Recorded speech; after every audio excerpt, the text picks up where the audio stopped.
I built this double-sided rolling wall so I could have multiple backgrounds without taking over my entire house. And honestly, this might be one of the most useful things I've ever built. I refinished furniture and I was constantly moving things around trying to find a clean background for my listing photos. So I decided to build a rolling wall that has two different looks, one on each side, and I can just wheel it around whenever I want a different look. The whole thing is made mostly from 2x4s, a couple of 4x4s, and two 4x8 panels. I put everything on locking caster wheels so it actually rolls but also stays in place when I'm using it. One side I used is this faux brick. It does not look great in person but looks great in photos.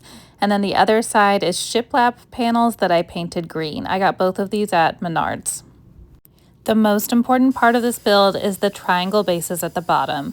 I attached triangle supports to the sides and mounted wheels to those. This spreads the weight out and keeps the wall from tipping over, which is so important because this thing is very tall and very heavy. The 4x4s are used on this bottom piece and the vertical piece. I put my measurements here that I used. Your measurements might be different. I don't think that that's like the only way to do it, but that seemed to be sturdy enough for me. Don't ask me what the angle cuts are on the sides for the 2x4s. I marked it and figured it out on my miter saw. I do not do math very well. I'm a visual person.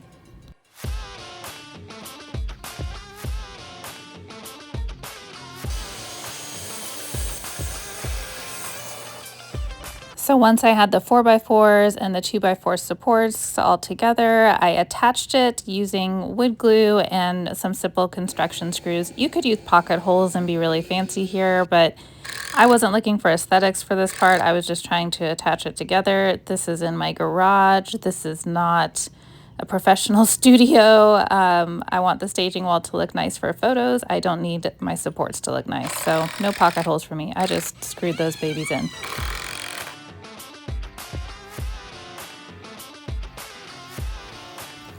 Next, I attached the wheels to the bottom of my supports. I got these on Amazon. These are 4-inch locking caster wheels. I will link them in the description, and they are very easy to install. It came with everything you needed. The locking mechanism is nice to have so that your wall doesn't get away from you. Then I built the frame, which was much easier. It started with a simple rectangle out of 2x4s, and then I added a couple of support boards across the middle so the panels would have something to attach to and so that the wall wouldn't flex. I attached this all together using my wood glue and once again my construction screws. Again, you could use pocket holes. I opted not to. It looks just fine. Your dimensions are probably going to be different from mine, but I made my wall 8 feet wide. That just made it simpler to cut. I had fewer cuts to make. And then I made it about 7 feet tall so that it would fit in my garage. Just make sure you leave enough space at the bottom. I used a 2x4 as a spacer so that it can roll around.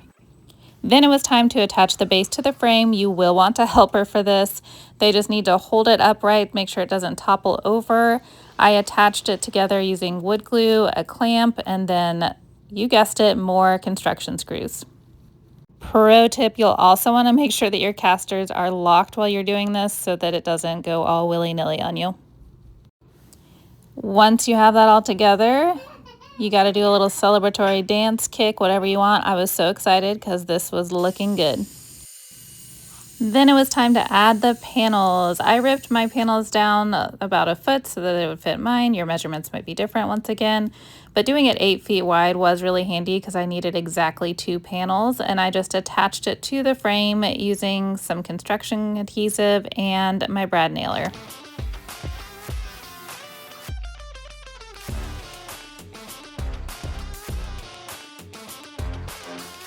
Before I moved on to the second side, I made a last-minute decision to add some handles just using some hardware I had sitting around, and this makes it a lot easier to grab and wheel around when I need to. So if you do decide to add handles like I did, make sure you do it before it's all put together because you need to get on the back side of your frame.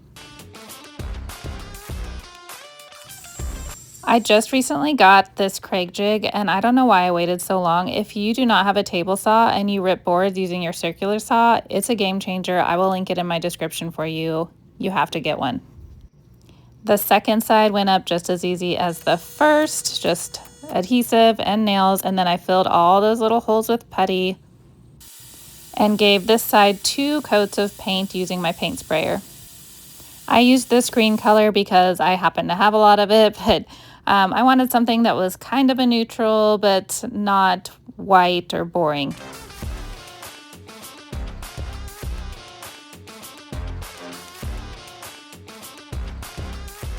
Once the paint dried, I added some trim to the bottom just using a brad nailer.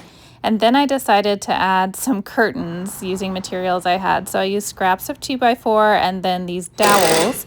Used the dowel kind of like a curtain rod. Got these cheap white curtains. And now I can just slip this in on whichever side I'm using, and it covers the sides and also filters the light, and it just makes the photos look even better. And that is how I built this handy dandy two-sided rolling staging wall. This thing has been so helpful already. We all know that natural light is the best, and it's so hard to find that in my house where there's not already furniture I have to move around. So now I can just unroll this cheap vinyl flooring that also looks great in photos, get my backdrop in place, put my curtains on. I can change the backdrop based on whatever piece I'm doing and what I'm going for. And it is so nice to be able to do this all in the garage and not have to take pieces into the house. As an added bonus, this staging wall kind of splits the garage, and it kind of hides all of my furniture mess. So when my family's going through the garage to get their bikes or my kids get their toys, they don't have to stare at all my stuff. So that's been nice too. Thank you so much for watching. Let me know if you want to build this wall for yourself. It could be great for a furniture flipper like me, a photographer. I don't know. Who else needs a rolling staging wall? Let me know in the comments.